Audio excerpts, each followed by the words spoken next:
Hey all, this is Ed, And this is Kara. and this is your day's dumpster fire.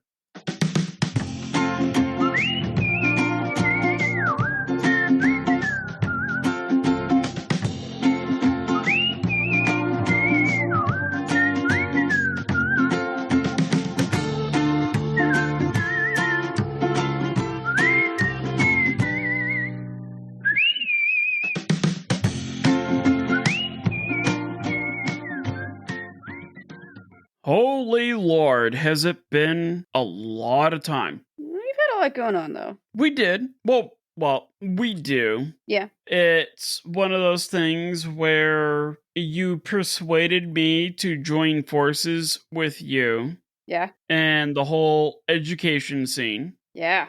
Yeah, guys, audience, if you think the chicanery on our little podcast here is crazy, just bear in mind that Kara and I are now sharing a classroom. Of middle schoolers. Middle schoolers, and God bless them. I love them all. But I think they all have ADHD squared and Yeah. everything else going on, plus hormones and whatnot. But yeah, we are sharing, we are co-teaching, we are now in the same room, but just dealing with the future of America. It's fine. It's fine. We're doing it. Yeah, it's perfectly fine. Yeah. Like, legitimately, these kids are absolutely amazing. They are these bundles of potential. Yeah, they're awesome. Yeah, no, it's like these kids, these middle schoolers are encapsulated, highly concentrated containers of energy and veracity and argumentation, and they're just what a tiny little package of what America needs waiting to be sent out to the world to fix stuff. Yeah. It's a weird analogy. In the meantime, they are lovable, tricky, clever, they're just over the top, and like, we love them. They are our children, our assigned children, but then also they are going to be the future of America. And you and I, now I guess I can call you Miss Kara now. You and I are at the forefront of taking these kids and embracing failure and embracing what that looks like and cherishing their successes so that they don't have to declare war on some emus in West Australia. I just had the best mental image of our group of children going off to war. Against emus? With the emus. With the emus. In my brains, they're running with them. If you guys are listening, that is a grand compliment. I can envision 37 of our total 19 kids. No, 17 kids. Just where we are emus and we are going to wreak havoc. Yeah, they're just running with them. It's majestic, really.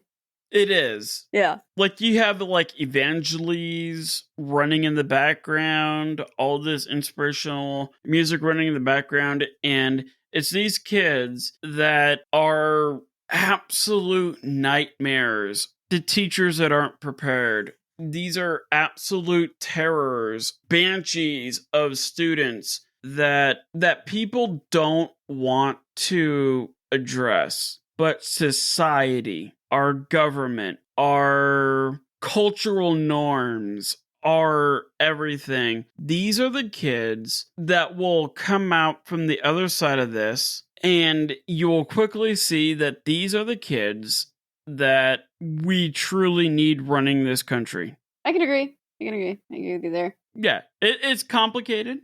Because they are all dealing with insanely complicated matters. but they're handling it with like grace. They are handling it with courtesy. They are handling it with a huge degree of professionalism. And it's something that I don't know. I'm glad you brought me back into this education scene because that's where I came from. But I'm glad I get to see that these kiddos are half their lives are kind of like, as teenagers, they're sorting through a lot of stuff. But on the other half, they are slaying it. They are figuring it out. They are moving through it. Oh yeah. And Shouts, props. yeah, it's absolutely incredible because I know you and I kind of grew up within a decade. Yeah, I know I'm like 10 years older and whatnot, and you just I don't know, you like today as we were recording this, you just turned 14. 14.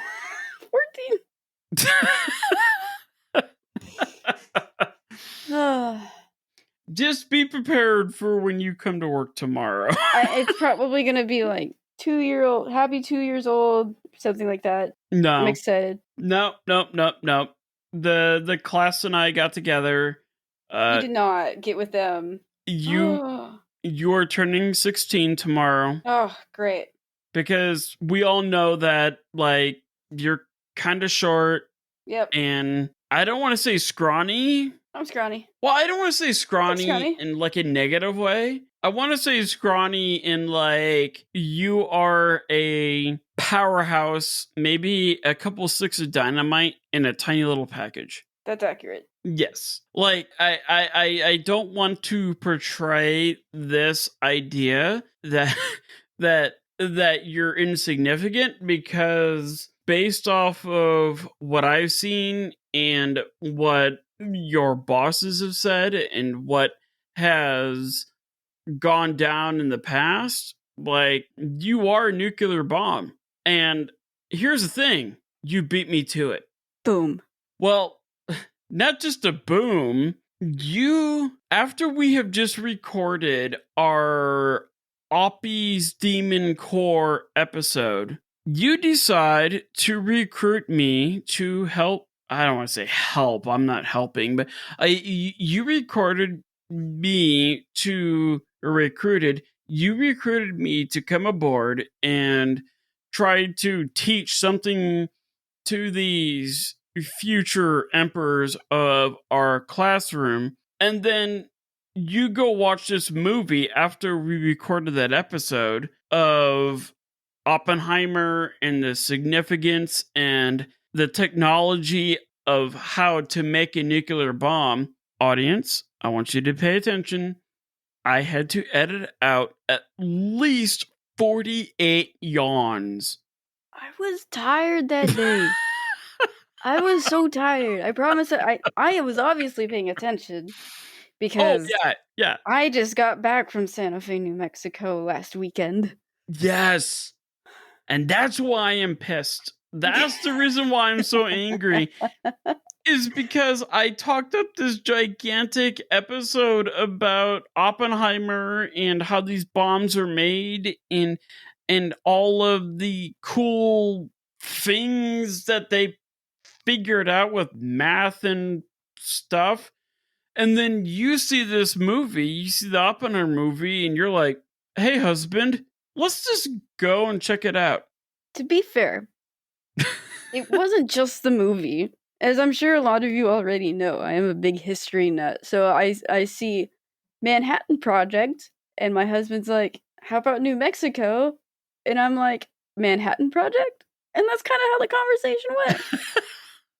So I have to ask, was this planned before the Oppenheimer movie came out, or episode came out, or was it a solidifier? Was it one of those things where you're like, hey, we just recorded this episode about J. Robert Oppenheimer, and we're big fans of Breaking Bad, and let's go to Albuquerque? It was a little bit before the movie even came out.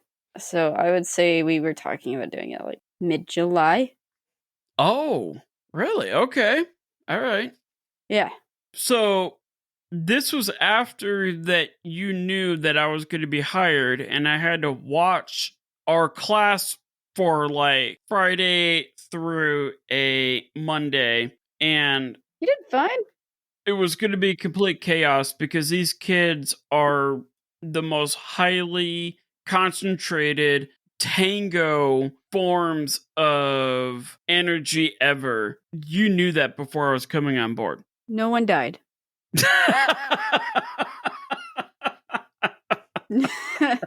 We're fine. In fact, that Friday I wasn't there. It was probably the best Friday that you guys have had, and I wasn't there. And I was like, "Is it me?" Yeah, no. Oh goodness. Did you hear that? Yeah, Yeah, that's my bird. it's fine. Or actually, it's Kathleen's bird, my wife's bird. His name is Tuco. Speaking of Albuquerque, Speaking of Albuquerque, that we inherited. I don't know if we inherited. We adopted this really weird, rare Amazon bird. He's like in his 30s, 40s, 50s, or 90s. I don't know. We inherited this bird, and he's like a wild caught bird. And most Amazons that are over like 10 years and older, they're all wild caught. And so when you have one in your house, they just go ballistic in the background. And they go off of threes. It's like tight, tight, tight, tight, tight, tight, tight, tight, tight. Like well, I don't want 20. I want 60. And they he's just consider him a guest on the show. Don't worry about it if you hear him. It's fine. Yeah, it's just my daughter/wife's pet Amazon trying to sell meth in the background. Perfect. Some sky blue. Sky blue, which you got me. I got you fake sky blue. Please don't get me arrested. It's candy, everybody. It's candy. It is candy. I had some, and it was the best trip of my life. Sick. It's like peppermint. Well, I mean, when I got done off the trip, and like I was thinking, like, oh wow, this blue tastes like blue, and if white tasted like white, this would be it. And if this purple was purple, it would taste like purple. So speaking of all those colors, this would be such a bad segue. This is a terrible segue. This is a really bad segue. All those colors coming together in a telescope. What happens? Yeah, okay. So, You're welcome. I tried. I really tried to figure out some sort of It's okay. Breaking Bad. I was trying to come meet you halfway. It didn't work. It's fine. Anyway, it's fun. Yeah, fine. yeah. No, it is currently we started our recording at 8:00, maybe a little after. I want to try to finish this by 4:00 in the morning. However, the process that it takes to edit out all of Kara's yawns and sniffles I'm not. when I drone on, I get it.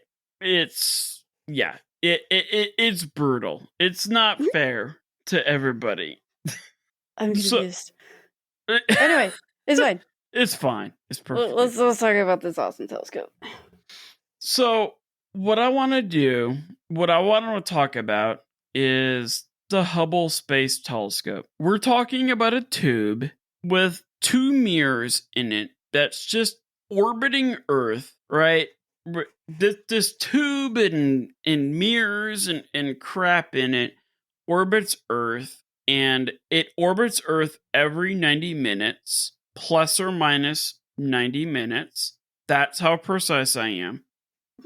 And this telescope, like the theme of our show is, okay, let's plan out everything. Let's map out everything. Let's take care of every possible variable that could mess something up. And in 1923, oh crap, can you hear me? Yeah, I was listening. Sorry, I was adjusting the wrong knob. Yay for editing. In 1923, a lot of astronomers were trying to like peer into the sky. We're looking at planets, we're looking at stars and all that stuff. And so they were looking into the sky and they realized like crap, there's a certain point where we can't see any further. Why is that? Oh, it's because our universe ends at a certain point. This was an idea that was kind of popularish until a guy by the name of Edwin Hubble was like, okay, let me dig into one of these fuzzy blobs. Everybody had a name for this particular fuzzy blob. They named it Andromeda. It's an object in the sky. And after you listen to this episode, not now. I don't we need you to click like and subscribe and all that fun stuff. But after you do all of that, I want you to finish our episode, hop in a car, drive out to the middle of nowhere, kind of in the fall or winter. And if you're going out in the middle of winter, make sure you bring warm clothing and all that stuff because it sucks to be cold out there. But I want you to look into the sky. I want you to look in the constellation Andromeda, and you will see this really weird oval blob in the sky. Sweet. That is the Andromeda galaxy. That is a galaxy far, far away. I'm pretty sure if you're listening to this podcast, you're probably also watching Ahsoka and Mandalorian and all that kind of stuff. If you are, stop what you're doing and watch it all over again because it's freaking awesome. Agreed. You're welcome, Disney. Like, just comprehend that galaxy, this blob that you're looking out into space, is 2.2 million light years away. Each light year consists of like, what is it? Goodness, you did this math, right? Sure. Yeah. Off the top. Oh, of course. So what you came up with is like 4.5 to 5 trillion miles away. Is that what you came up with? Sure. Yeah. Yeah, well, perfect. That's what I came up with. See, we're doing it.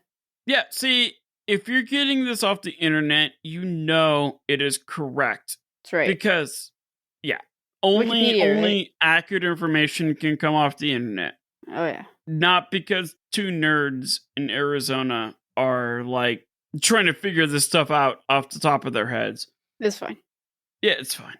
Dumpster fire. So, the idea was this. Edwin Hubble took a big telescope, pointed it at a big blurry object in the sky.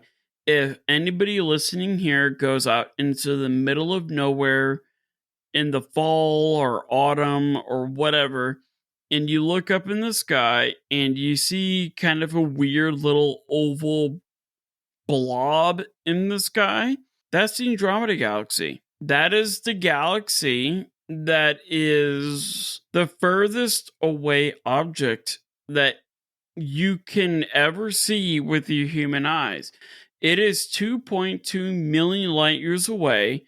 In case if you're wondering what that is, just multiply it by like trillions and trillions and trillions. It's out there. Sweet. So yes, you can throw yourself into the mouth of some weird whale. I'm totally spoiling it for you, Kara. It's fine.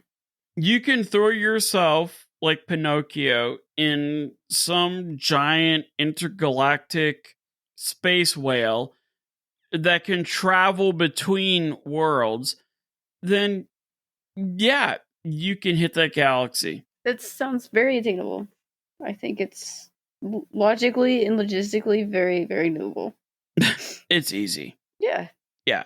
But here's the thing. When you're standing on Earth looking through a telescope, if you're standing on Earth looking out in the sky, all you will see is this pathetic little gray oval blob in the sky. And when you hit me up and like, hey, yeah, no, can I look through your big giant telescope? And you look through it and all you see is a gray blob, you're like, wow, that's underwhelming. And that's the thing. That is the thing about astronomy. That is the thing about backyard astronomy. This is the thing about science, is you are looking for something that is so unbelievably incredible, but it comes back so unbelievably underwhelming. And the reason why this happens is because our atmosphere is filled with all sorts of weird gases like nitrogen and oxygen and trace amounts of weird gases like, argon and neon and whatnot.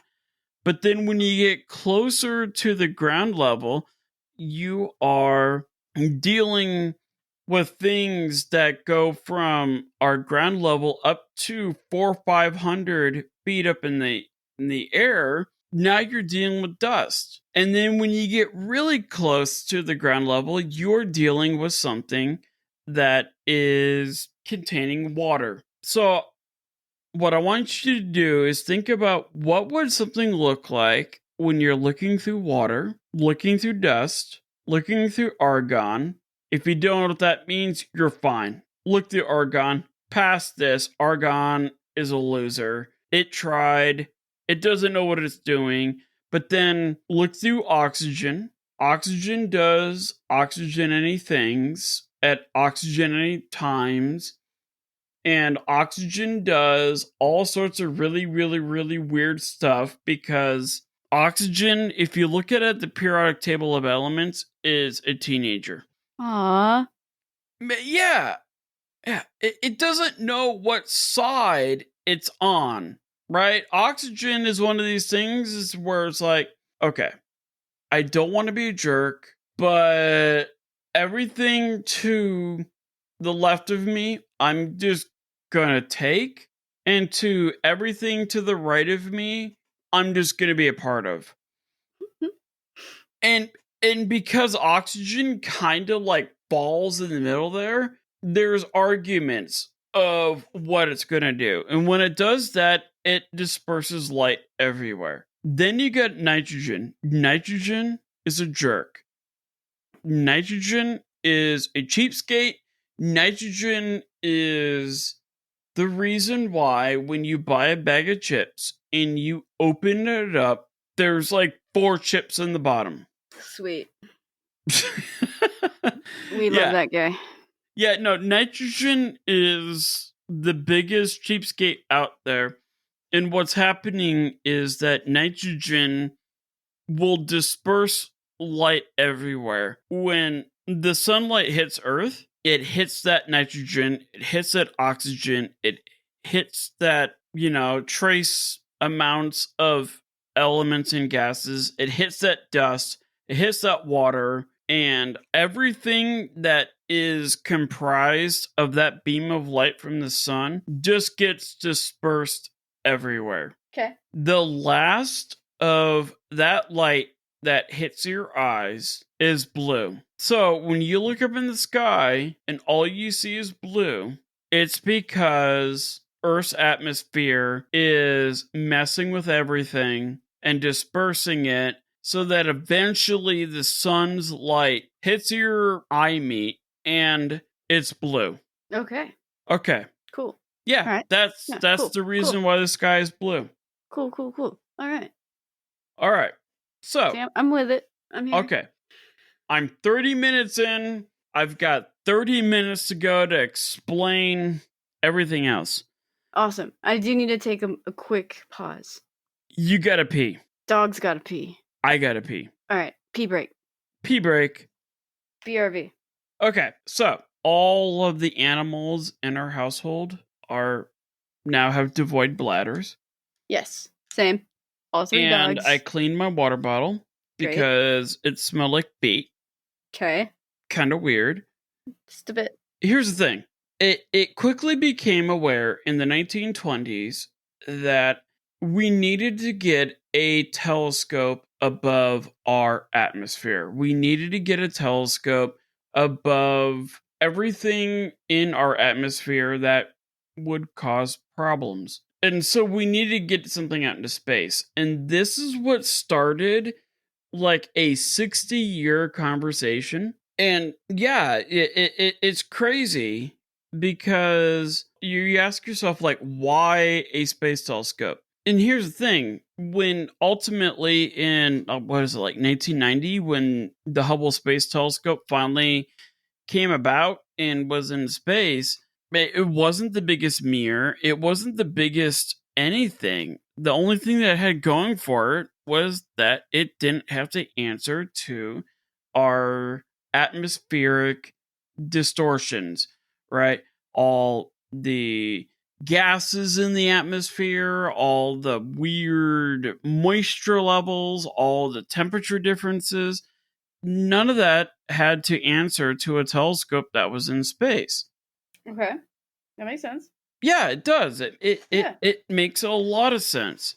And so even though the Hubble Space Telescope, and they didn't have a name for it at that time, going as early as 1960 and all that stuff, they didn't have a name for it. I'm calling it the Hubble Space Telescope because, well, that's, that's what the name of it. That's what would become the name of it. Yeah. Yeah. When we go back into the 50s and the 60s, we've got the space race, we've got trying to land on the moon and all that stuff. But it was in the 1950s and 1960s that people were talking about the idea of, let's launch a space telescope. What could be had if we send a telescope out into space orbiting Earth? And there's a whole litany of complicated ways on how you photograph anything from planets to nebulas. Nebulas tend to reside in our galaxy. And then you've got other galaxies and superclusters and all that stuff. It's just like, all right, cool. How do we get something that high up in the sky? Yeah, that would be logistically a difficult thing to figure out. Yeah, it's very expensive. And so, like, when we look at the 1960s, the beginning of the 1960s, we were still trying to figure out how to sustain a human being in orbit around Earth. Obviously, by the time we hit 1969, we were, like, hitting golf balls off the moon, right? Cool us. But there's a person I want everybody who's listening, I want everybody after they listen to our podcast and like and subscribe and share and all that stuff, I want everybody to look up Dr. Nancy Grace Roman. Okay, I'm doing it.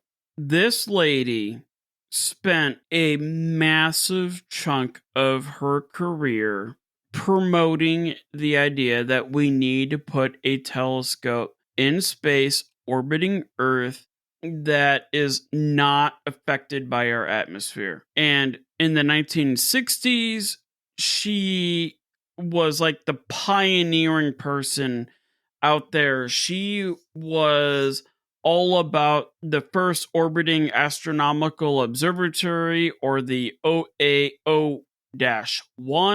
And then a few years later, they sent out the OAO-2 because, scientists are very, very clever. Creative and original, yeah. Oh, yeah. One following two. What? Kind of like Terminator, Terminator 2. Cool. So there was also in the 1960s, on top of trying to send man to the moon, America was sending out solar observatories. They were trying to send out other telescopes like the Large Orbiting Telescope, or better yet known as the LST. Like, they were trying to send out more and more telescopes up into the sky that could work above Earth's atmosphere. They had to be completely battery powered. They had to be completely self sustaining. They had to be auto tracking. One of the biggest things about astrophotography is if you're trying to photograph a galaxy in your backyard, you can't just point a telescope or a fancy camera up into the sky and hit the shutter release. Aw.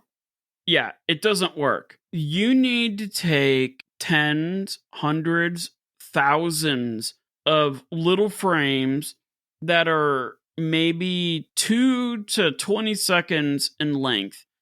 And you need to take thousands of them, and then you need to stack them together. And every single frame has to be perfectly tracked. When we're talking about imaging a nebula or a galaxy or a star cluster or whatever, all of that had to be perfectly tracked down to like a millionth of an inch. Cool. Sweet. And that, kids, is why whenever you take a picture of the moon with your cell phone when it looks really cool, it doesn't look really cool on the phone. No. I'm so glad you brought that up because it freaking sucks. Yeah. It's very annoying, actually. But yeah, I mean, yeah, that's the reason. Yeah, like you just spent like thousands of dollars on this fancy phone that can zoom in to all these really weird magnifications. And then when you take your picture and then you look at it again, especially the moon, which is about the same size as the sun visually, you look at it and it's a white dot in your picture. Yeah, like, yeah. Anyway. Yeah, that's just where you call up your cell phone care and you're like, I want my money back. Yeah, like, man, I tried to take this super cool picture of the harvest moon. It's all orange and yellow and awesome, but it's just a white dot. This is trash. Oh my god, I'm so happy that you brought that up because like taking a picture of something that is 250,000 miles away is really, really hard. Taking a picture of something that is light years away is even harder. Taking pictures of something that is millions and tens and hundreds of million light years away is even harder. So, and like that is what's so hard about all this while you're sitting on the ground on Earth with the telescope, with a drive that is accurately following everything. Now, imagine taking that telescope, throwing it out into space, throwing it out into Earth's orbit, and multiply that speed up by thousands of miles an hour, and then still trying to track the same thing. Yeah, it gets a lot more complicated. Okay, I believe it. Yeah, because you like here, like you and I can set up a telescope in our outside our classroom, and I have a mount that holds my telescope in place, and it tracks it throughout the sky, and it will keep it in the center of the frame. Fair enough, cool. Yeah, I know we're setting things up for a gigantic solar eclipse. Fair enough, that's fine. It'll track that. But when you are trying to keep track of an object that is the size of one of your little knuckle hairs on your pinky finger at arm's length for hours, if not days at a time, it's that, yeah. that gets kind of complicated. And then you multiply that by the fact that you have a telescope in space that's orbiting Earth every 90 minutes. It's a very, very complicated process. And this is a thing that NASA in the 60s and the 70s and the 80s, they were trying to work out. Yeah. It is easier to land a man on the moon than it is to put a tube orbiting Earth with some mirrors in it taking pictures. So, here's what had to be done. When we look at the 1970s, actually, when we look at World War II, there was a massive economic boom. It was wild. This is where we get the baby boomers from. This is where a lot of the younger listeners here get their grandparents from. There was money galore that we could throw into anything and everything, and we would be okay, including landing a person on the moon. But by the time NASA said in the 60s, all right, let's put a telescope into space. Let's put a highly advanced tube of mirrors and cameras into space. Go for it. But by the time they did that, though, the economy was slowing down. There was Vietnam. There was Watergate. There was all sorts of stuff. Yeah. And a lot of politicians were like, okay, why are we so focused on spending all this money to put a tube in orbit around Earth that could take fancy pictures that nobody's going to care about? I also want to note too, just historically speaking, that's around the time JFK was shot. And JFK was really big on space exploration and NASA and all of that stuff, so that probably also had something to do with that. Yes, that is a fantastic call out. When JFK died from that splitting migraine, you laughed, I didn't. I know. I immediately felt bad. Good joke though, solid. When JFK died, his big thing was, we need to put man on the moon. We need to put man on the moon before the end of this decade. Not because is it easy, but it is because it is hard. Everything focused on that. Everything focused on winning the space race in the name of Kennedy's legacy. So what you brought up there was a major variable into what delayed the creation of the Hubble Space Telescope. Yeah. And the funny thing is I'm looking through my notes here. I don't even see that. That's just something that I thought about. Yeah. Like, this is something that you put together out of my, 7 pages of notes. Like, history, baby. I didn't even think of that. That's my wheelhouse. You're welcome. Yeah, I appreciate that. I'm going to cite my sources. Everything is going to be Kara. No. Cite your sources correctly. NASA.com. We'll say government.gov because, everything that comes out of the government is accurate. But that's right. But no, you bring up a good point. The emphasis of the country in the 60s was to put man on the moon. Nobody cared about a tube in space with mirrors in it. Yep.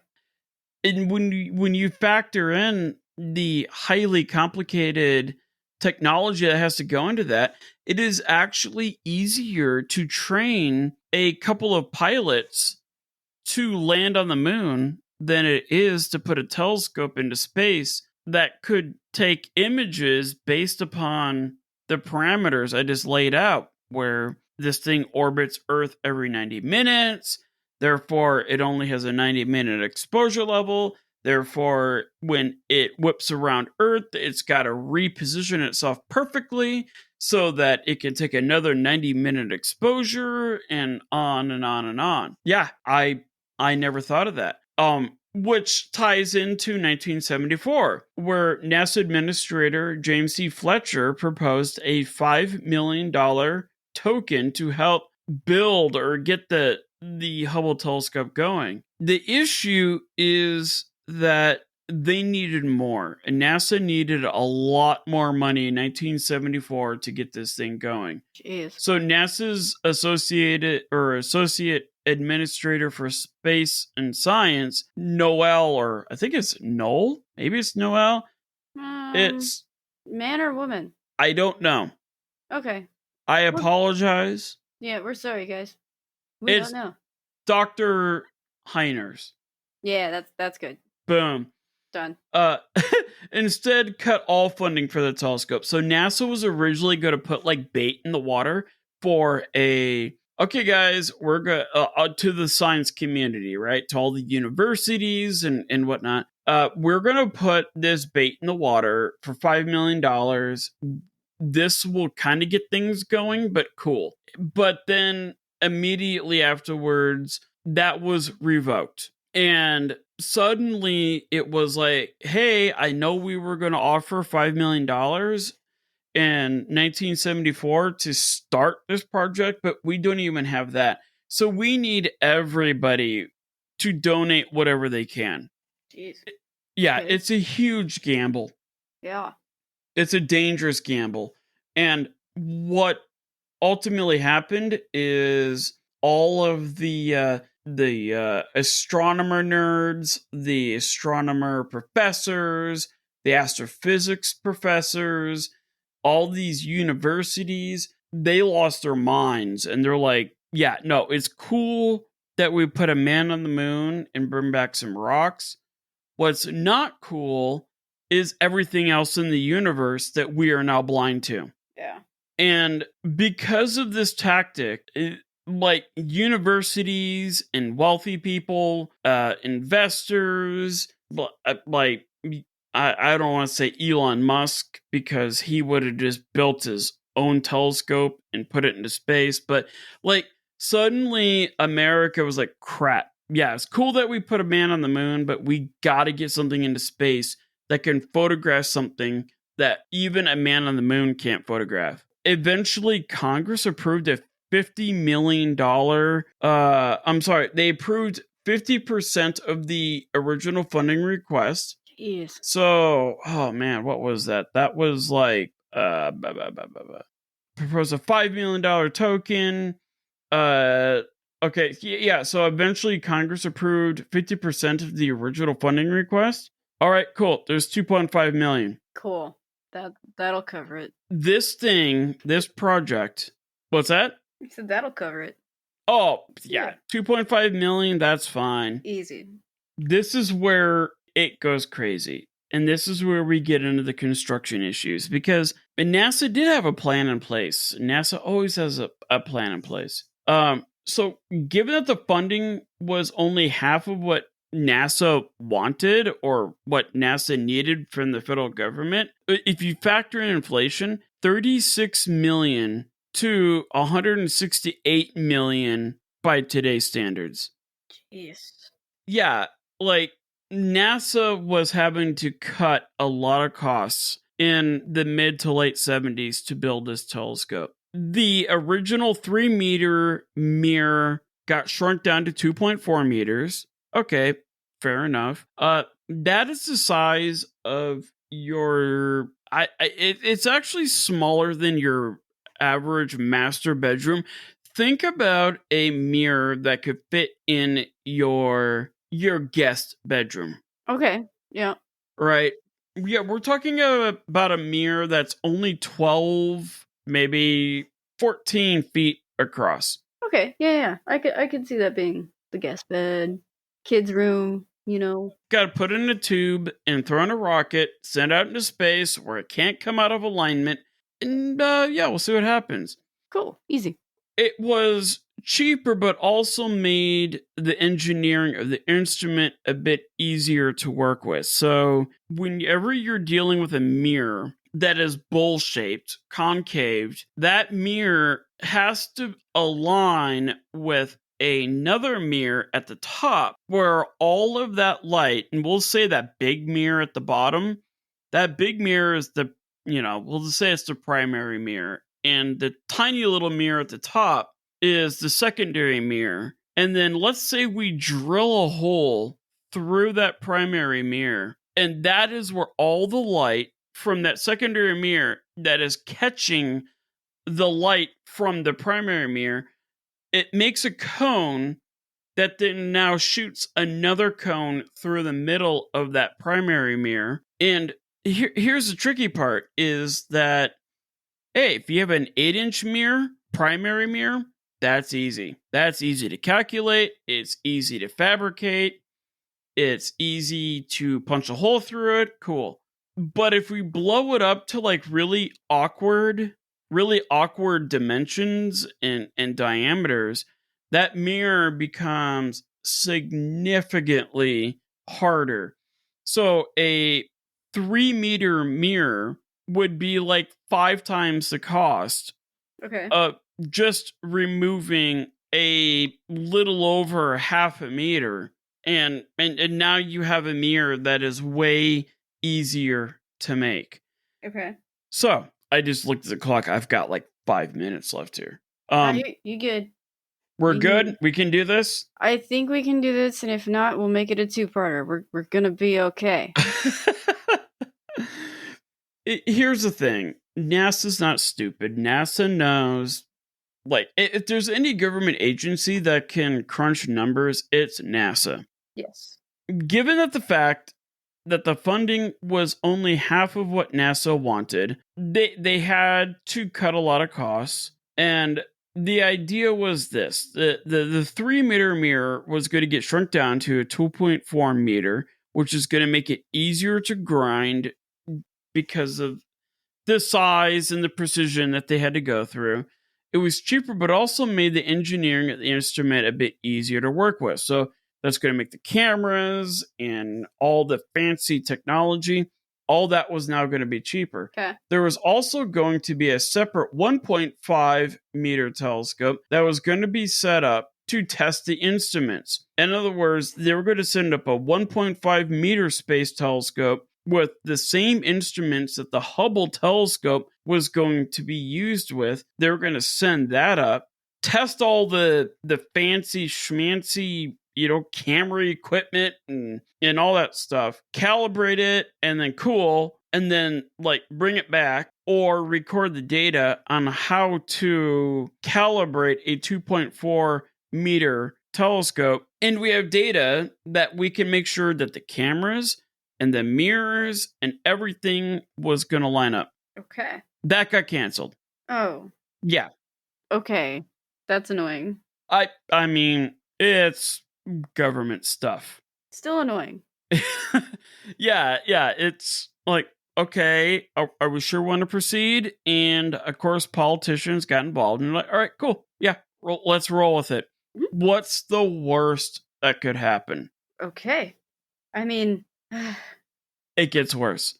Yeah. Overall, this telescope had to be created from the ground up with an optical tolerance that has never been achieved before. A normal telescope optics are ground to what is known as a 1/10 of a wave of visible light.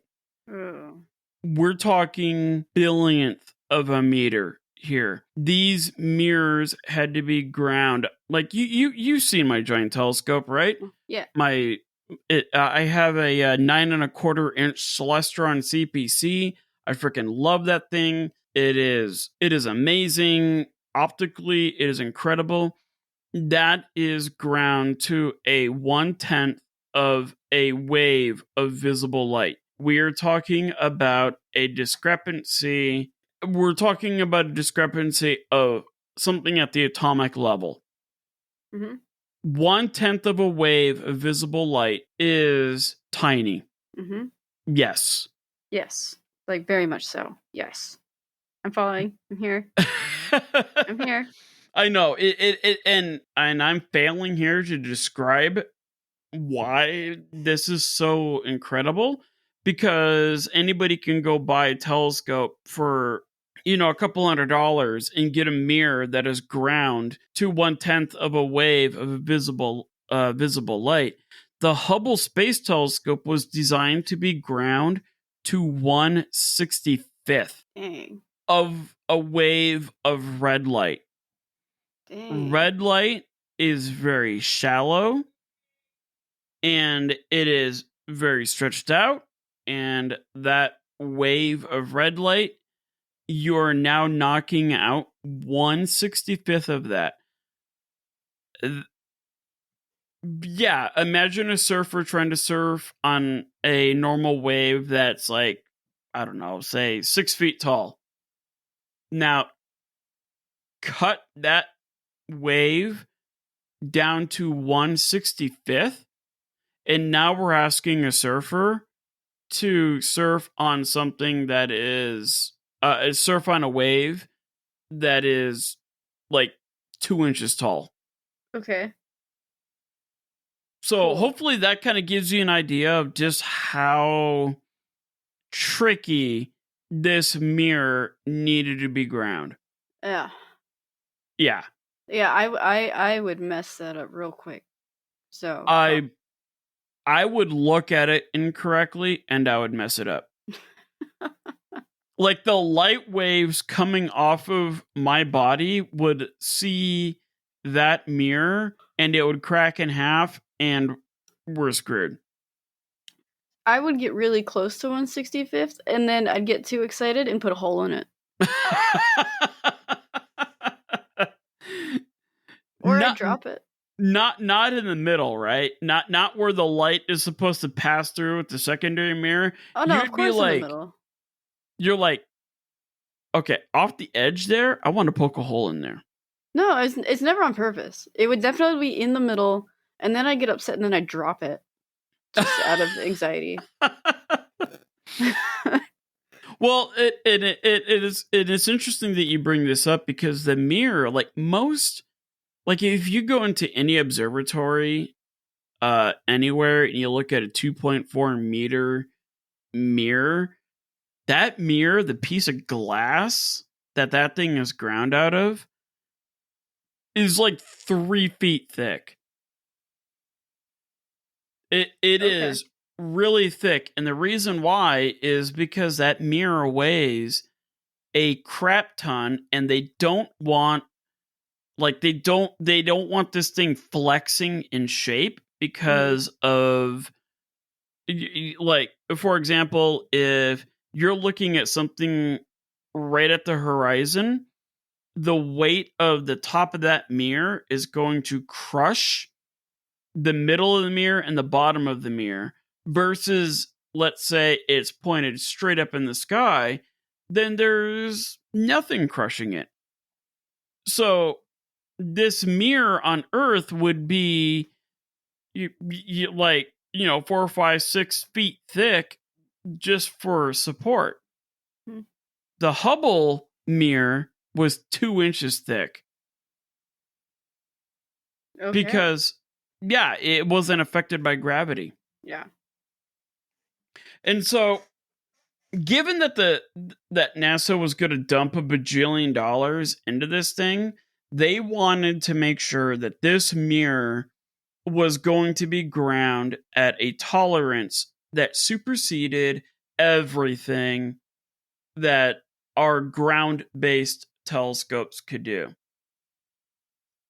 And so they hired a company, and they actually kind of had to partner up with the ESA, or the European Space Agency.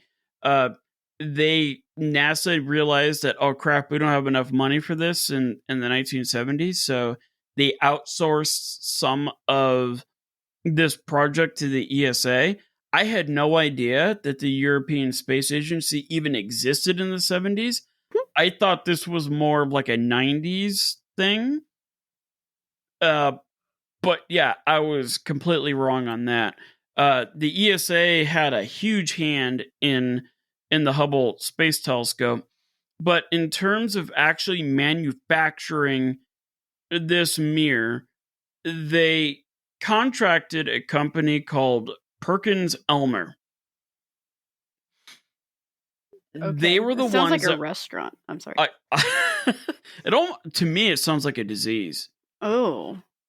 No, Like, it sounds like Perkins Restaurants and Elmer's Glue got together and they were like, all right, how are we going to make some money?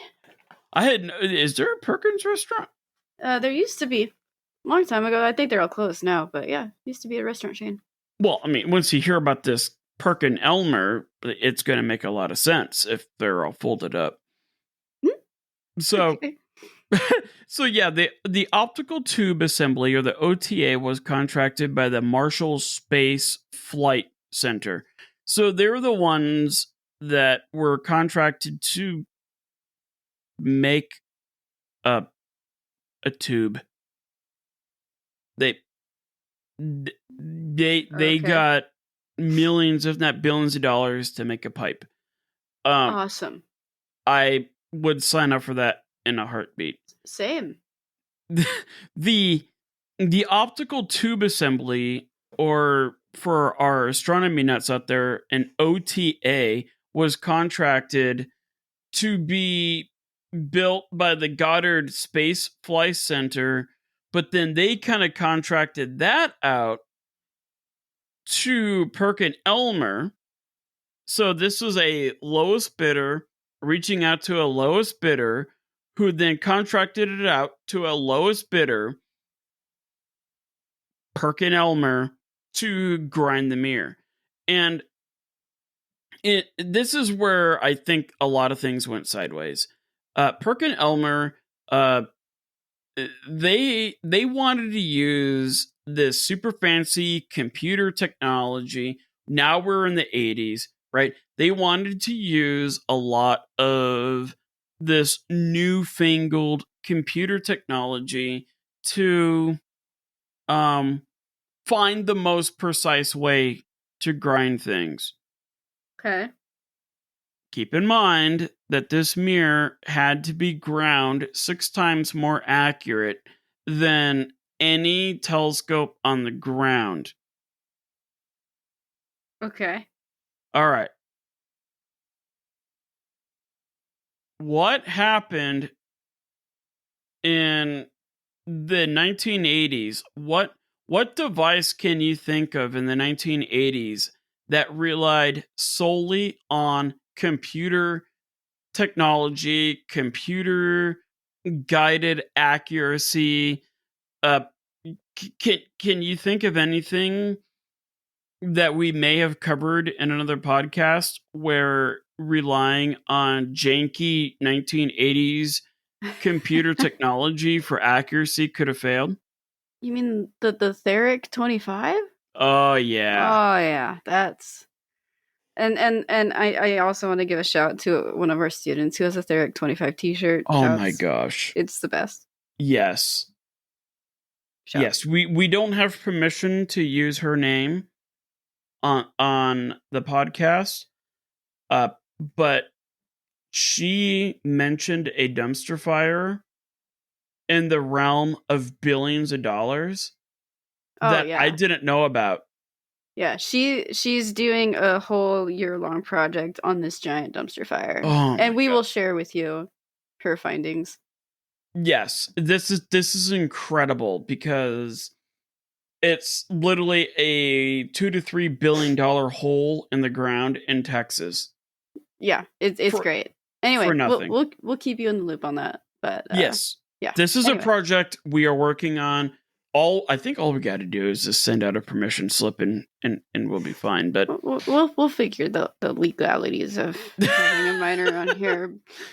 But yes, this Perkin-Elmer, they wanted to use some really, really high-tech, fancy computer equipment to really get the most accurate mirror possible.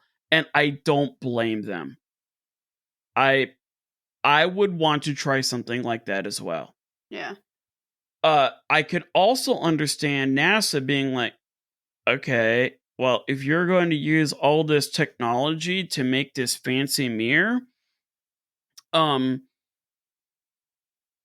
NASA also wanted another mirror, an identical mirror, and you can actually go see this. I think it's in Houston. I can't remember, but the NASA reached out to Kodak, and Kodak was like, "All right, yeah, no, we'll build the same mirror." And the idea was this: Kodak is building or grinding one mirror. Perkin-Elmer is grinding the identical mirror. And the idea is that they would compare the accuracy of these two mirrors based on their instruments, including an instrument that would be used, the same instrument that would be used between each mirror. And they would bounce it back and forth and make sure that, hey, if one mirror is acting strange in terms of grinding, we'll compare it to the other mirror. And then if that mirror is acting strange, then we'll compare it to the initial mirror. Okay.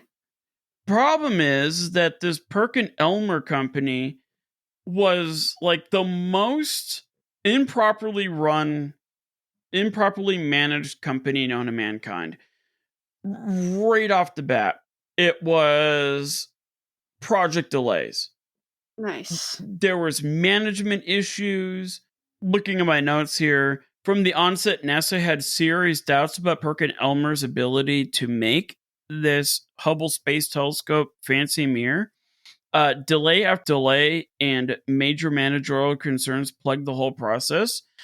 They were unable to meet any sort of deadline. In order for them to even come up with something that would fail the deadline, they needed more money and more time. Okay. The mirror itself was finished in 1981, but the rest of the telescope was a hot mess. The delays were so extensive, NASA had to cut funding for the backup mirror. All right. Cool. So, because Perkin-Elmer pooped the bed so much from like, what is it, like 1974, 1975, the expenses were getting so high that they had to be like, all right, I know we have a control mirror. I know we have another mirror that Kodak is working on, but we have to scrap it because we just don't have the funds left. What? So they had no way of knowing when this telescope went into space. They had no way of knowing. That is dumb. Well, yeah. But okay. I mean, I get it. It's dumb, but I can also understand their perspective. Yeah. Because it's like, we're building 2 telescopes for like 4 times the money. And here's the other thing. Whenever you're talking about any government science agency, everything has to adhere by a deadline. Right. And so the goal was to have the telescope ready by 1983. Obviously, that didn't happen. Mm-hmm. Then it was moved to 1984. Okay. And then it was moved to 1985. And eventually it was ready by 1986.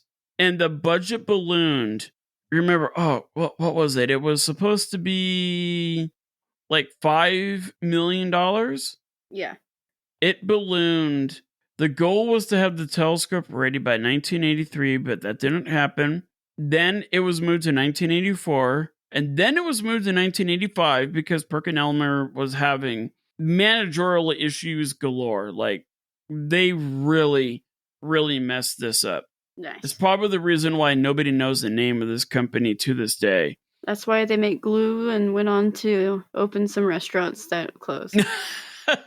Yeah, I don't know if that's the same company that made glue, but I don't think it is. I'm going to research it after this because yeah, please do. I am being dumb, but if I am right while trying to make a stupid joke, go me. It would make sense. Yeah.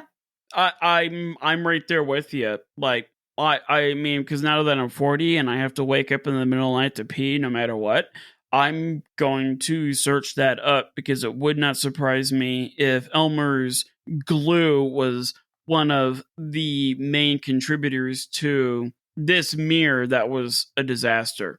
Yeah, let me know. Curious. Yeah, I'll text you like 2 a.m. Sick.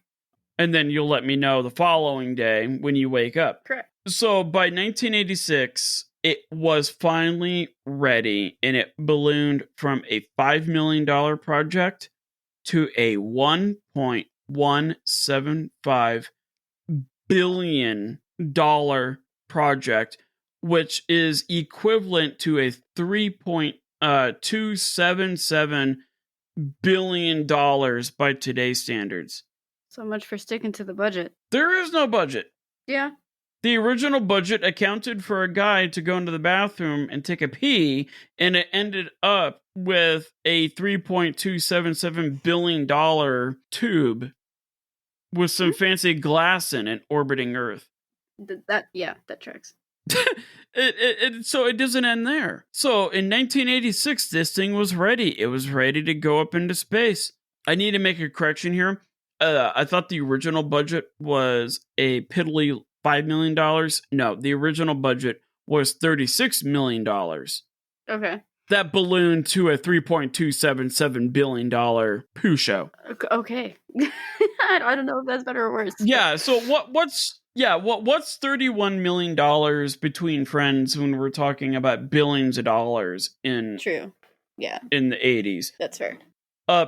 This thing was locked and loaded. It was ready to go. And then on January 28th, 1986, this is one of my very, very first memories in my life. I was born in 1982. I remember as something slightly beyond a toddler. I don't know. I just remember hearing my dad and my grandfather talking about on January 28th, the Space Shuttle Challenger exploding 73 minutes after takeoff. Yeah. Absolutely devastating. And that unto itself is another episode of the day's dumpster fire. The thing is that I would never label that as a dumpster fire because of the respect of the people and the school teacher who died in that. And I know it's not as sensitive as a topic of, say, like, you know, the Vietnam War or whatever.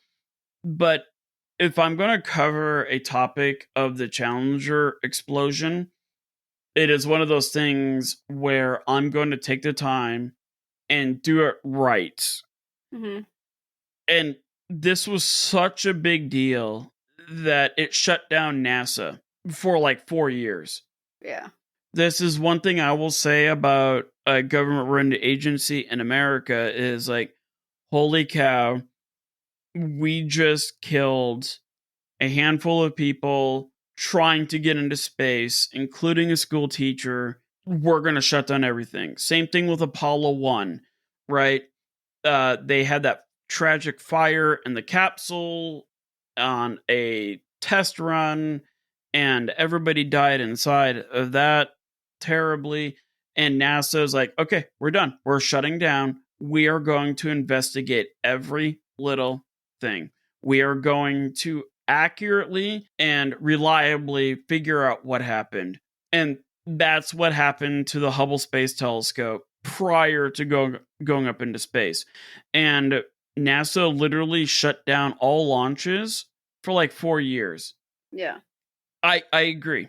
I think that is the ethical and the proper thing to do. The tricky part is that, yes, the entire space shuttle program was shut down, but Hubble had to be stored somewhere. It had to be stored in a very biological safety that, like, you had to store this thing in the cleanest of the clean rooms on Earth. Okay. Like, dust wasn't allowed to come in, particles weren't allowed to come in, you couldn't have a fly in there. Like, you had to store this thing in a very airtight type of setting. Okay. And so they're like, okay, the Hubble telescope needs to be stored until NASA can figure out what happened with Challenger, and so that we can reliably get people back into space. That bill to store that telescope per month for the next 4 years was $6 million a month. Jeez.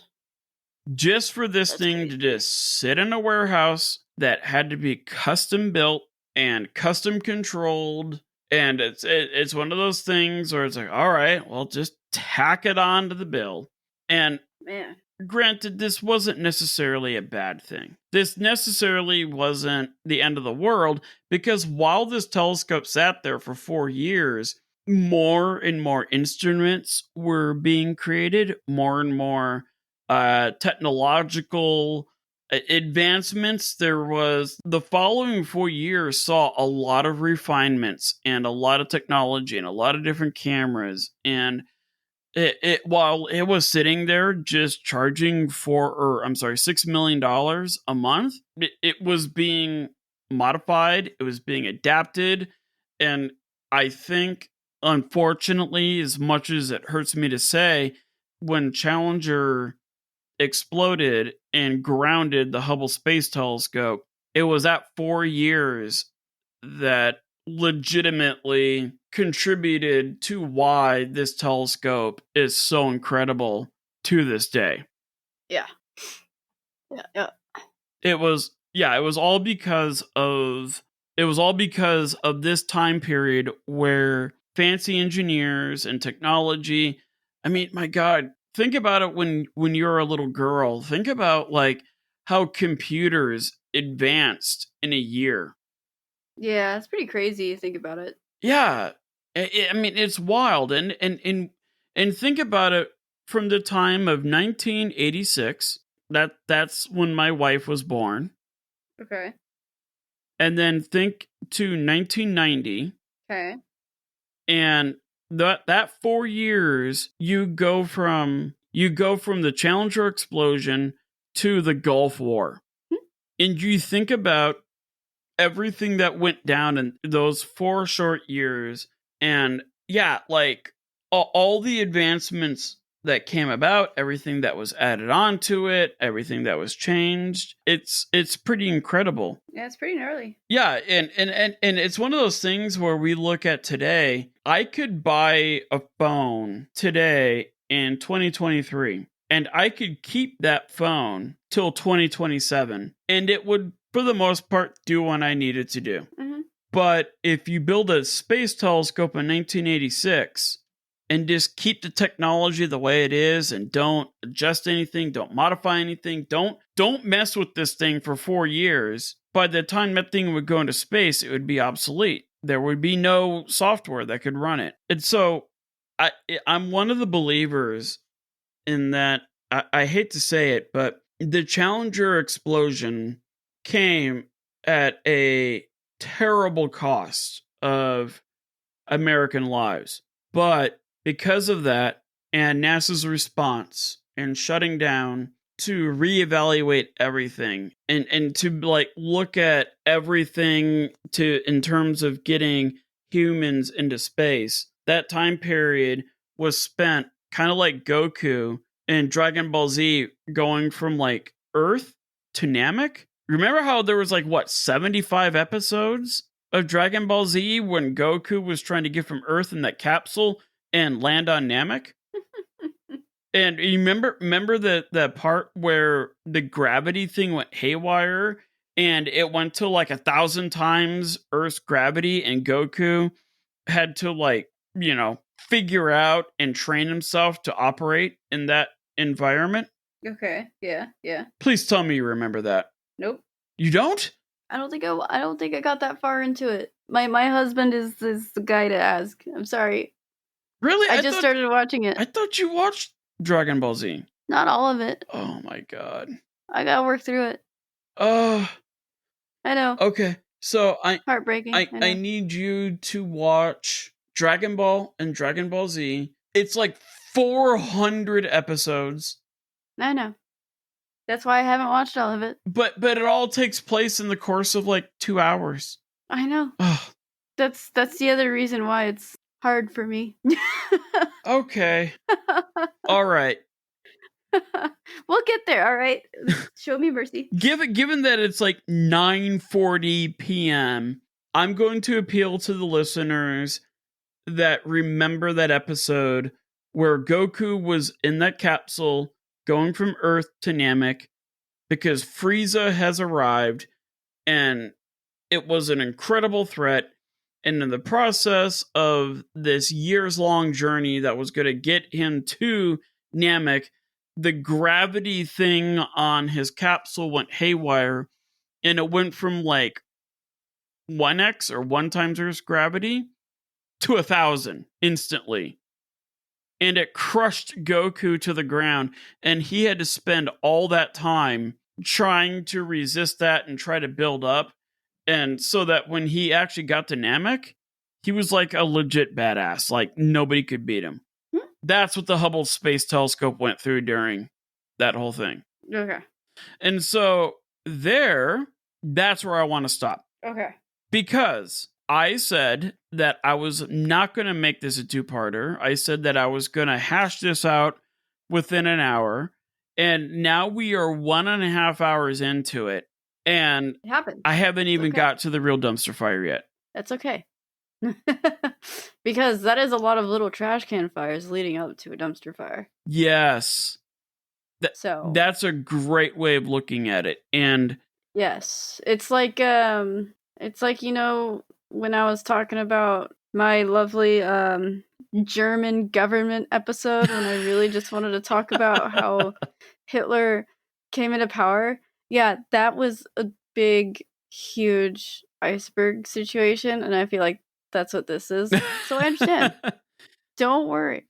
I feel like this is more of like what you're talking about is like government influences, which is massive. Don't get me wrong. Like it's gross. When you're going from a king to a democracy to a dictator, that's some pretty big stuff. I'm talking about a simple tube that was put into space to take pretty pictures. Well, when you put it that way. And it went from like $5 million to it went from $5 million to $36 million to like $26.4 billion. Yeah, I mean, we're in billions now. This is very expensive. Yes. Or $11.3 billion in the 1980s. This is a very expensive camera. Well, I know it's a telescope. Well, no. Yeah, you're right. It is a telescope. I think there was like 6 other cameras that were built into it. Okay.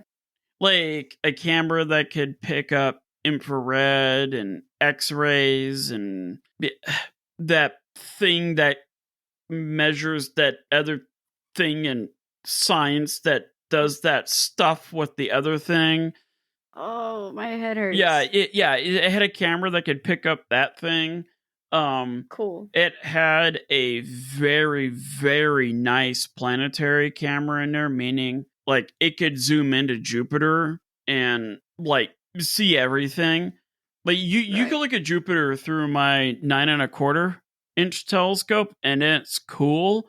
But the Hubble Space Telescope had something that was on steroids, and yeah, it was pretty cool. And that 4-year time period of it just chilling in a warehouse with a rent of $6 million a month, there was a lot of hype and a lot of pomp and ceremony and a lot of, hey, check it out. America put a man on the moon. America won the space race. There's nothing that America can't do.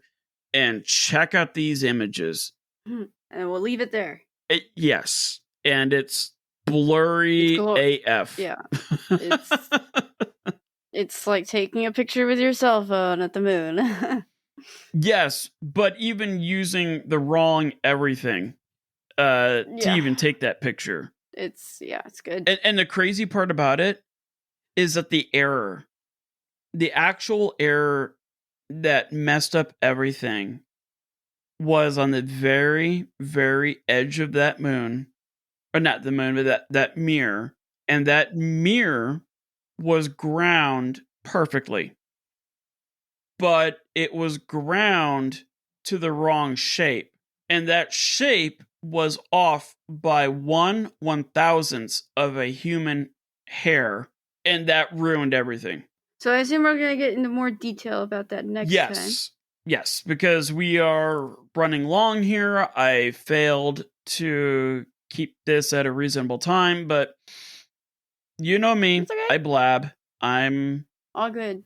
You're thorough. I wasn't even that thorough. Like I missed out on like the Astronomical Observatory 1 and the OAO2 and the OSO and the LST and the LOLs and but we could also put all of those fun details in the show notes so people can read it further. You know what? Let me ask you this: should I because I take you're probably looking at my notes like unnecessarily long. Should I? They're pretty long. Should I publish those as well with the episode? Yeah. Okay. with some photos, you know, some images in there Okay. that like royalty-free images. I don't know. We'll figure it out. But yeah, I think both of us should do that because my notes are usually Yeah. pretty long too. I'll just have to clean them up a little bit. I don't even think we should clean them up. Just leave them. Okay. Well, yeah, because this is how we work, and I feel like, hey, if we're talking about our middle schoolers here, and we have the nation's 123rd most, or 123rd thousandth most popular podcast in Montana, Mhm. like in Billings, like, Cool. Yeah. yeah, where Sweet. I say we publish this. I say we publish these notes so that people can rip through them and like just truly criticize every little piece so that the 4 people Okay. in Kalispell, Montana can be like, cool. And that one person in the UK, what's up? Oh my God, who are you? We appreciate you, random person in the UK. Yeah, dude, like, I mean, dude or dudette, I don't know who you are, but for the love of God, like, send us an email. Kara and I have a theory that it's Kara's mom who's using a VPN, and that's the person who is listening. But like, dude, you've listened to like every episode. Yeah, appreciate you. Yes. Yeah. What up? And that, do me a favor, our dude friend across the pond, tell your friends. Yeah. Tell your friends that you are a part of the 100,000th most famous podcast in Kalispell, Montana, that is recorded by 2 nerds in Phoenix, Arizona. Perfect. Perfect. And with that, if anybody does want to contact us, you can email us at thedaysdumpsterfire@gmail.com. Yep. Or you can shoot us a DM on the Instagrams Oh yeah. and talk to us that way. Oh, and we have a Facebook presence. Yeah, so I'm gonna Sort of. Oh, I didn't know that. Apparently we have a Facebook presence. So if you want to Well- contact one of us on Facebook.